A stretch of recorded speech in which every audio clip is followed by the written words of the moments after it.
Le système CFA, c'est quoi le problème? Le franc CFA est la monnaie utilisée par 15 pays d'Afrique, ancienne colonie française.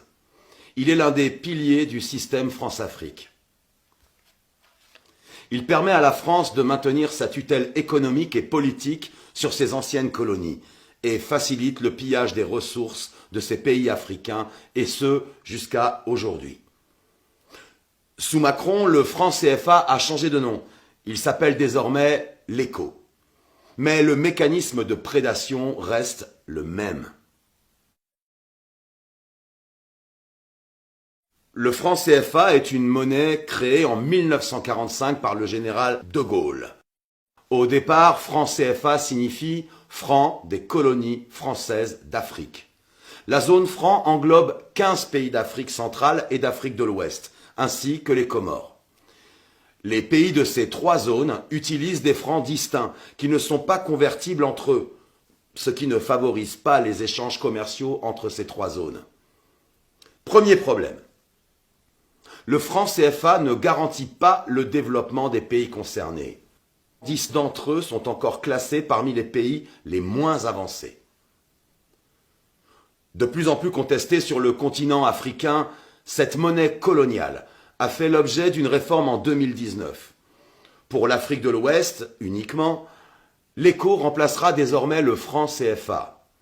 L'Afrique centrale et les Comores, quant à eux, conservent le franc CFA. Alors, avec l'ECO, qu'est-ce qui va réellement changer? En réalité, peu de choses. Le ton était annoncé dès le départ. La France a élaboré dans la plus grande discrétion cette réforme avec les autorités ivoiriennes sans associer les autres pays de la zone, continuant ainsi de nier la souveraineté de ces derniers. Outre un changement de nom, la présence d'un administrateur français à la Banque centrale des États d'Afrique de l'Ouest a été supprimée, tout comme l'obligation faite aux États africains de déposer 50% de leurs réserves de change sur les comptes du Trésor français. Mais entre le franc CFA et l'ECO, tous les autres mécanismes de prédation et d'appauvrissement demeurent.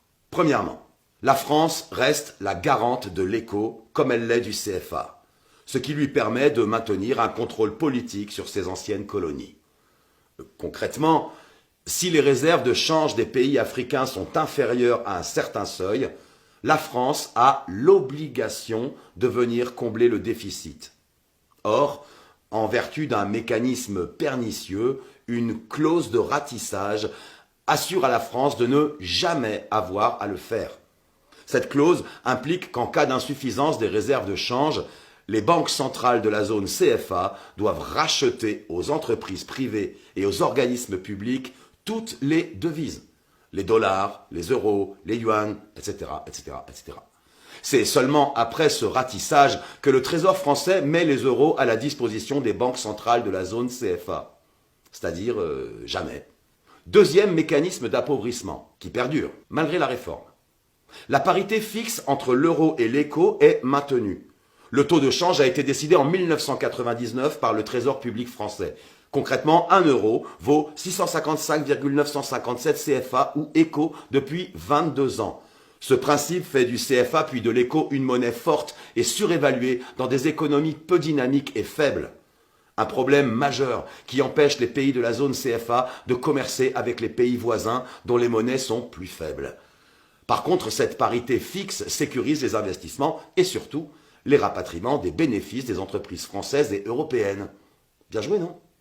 Elle leur permet également d'acquérir des matières premières à des prix bas et sans courir les risques liés à un taux de change fluctuant.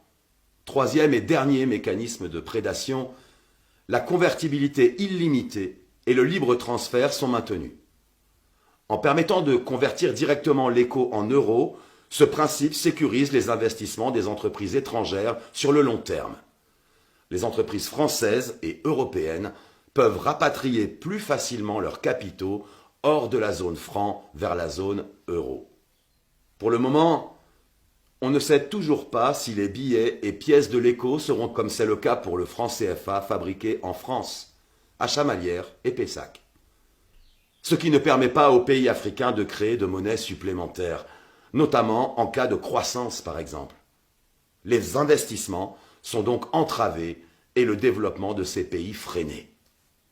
La réforme de l'écho permet donc de maintenir la domination française.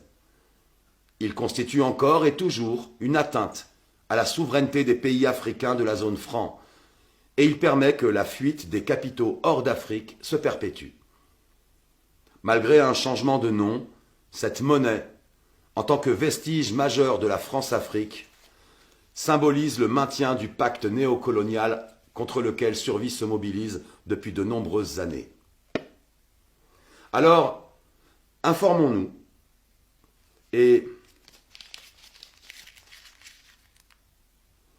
mobilisons-nous.